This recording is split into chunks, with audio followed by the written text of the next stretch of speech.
partido nyo, mga otso, diretso. Now, ngayon, baka akala nyo kayo lang ang patriotic. Si Duterte, hindi. Kami, hindi. Well, I must tell you frankly, kung sinong gusto sumama sa akin, bibigyan ko kayo ng baril at bala. Atakihin natin ang... Oh, matapang kayo.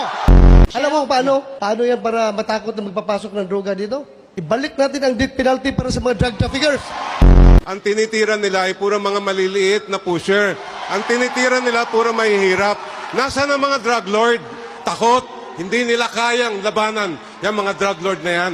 Dapat kasi, bago kayo sumausaw sa war on drugs, alamin muna ninyo yung istruktura ng drug syndicate. Ang istruktura ng drug syndicate ay pyramidal in shape.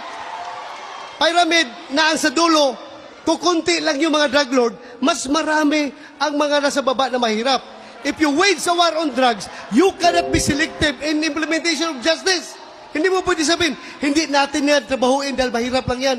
Unahin natin yung mayaman. Hindi natin pwede sabihin, unahin ang mayaman, mamaya na yung mahirap. Pag sinabi mo war on drugs, ratsada yan lahat, tatamaan dapat.